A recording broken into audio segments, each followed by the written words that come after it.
আমি যদি নিজেকে পরিচয় দেই আমি একজন ব্রাহ্মণ, আমি একজন বৈষ্ণব, আমরা তো পরিচয় দিতে গিয়ে আনন্দ বোধ করি যে আমি বৈষ্ণব, আমি ব্রাহ্মণ। এটার মধ্যে দিয়ে কেন আনন্দ? না এটার কোনো অহংকার নয়, আমি ভগবানের পথে এগিয়েছি, ভগবানের পথে চলছি।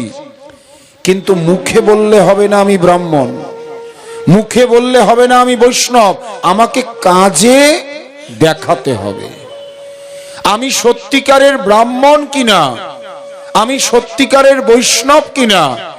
আমাকে আমার গুণের দ্বারা প্রমাণ করতে হবে। যার জন্য ব্রাহ্মণের এই যে পৈতা রূপে যে উপবীত থাকে আমাদের শরীরে, সেই উপবীতের 9টা সুতো, 9টা সুতো, 9টা গুণের অধিকারী যদি হওয়া যায় তবেই সে ব্রাহ্মণ নিজেকে বলতে পারবে। 9টা গুণের মধ্যে রয়েছে সত্য, ত্যাগ, দয়া, মানুষের প্রতি প্রেম। এই প্রত্যেকটা গুণ তাকে অবলম্বন করতে হবে। আর বৈষ্ণব হওয়া আরো কঠিন। ব্রাহ্মণের তাও 9টা গুণ, বৈষ্ণবের বলা হলো 100 গুণে বৈষ্ণব।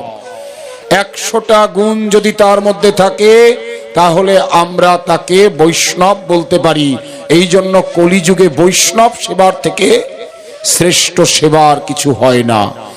একজন বৈষ্ণবকে সেবা করানো মানে ভগবান স্বয়ং সেই বৈষ্ণবের মুখ দিয়ে সেই প্রসাদ গ্রহণ করেন।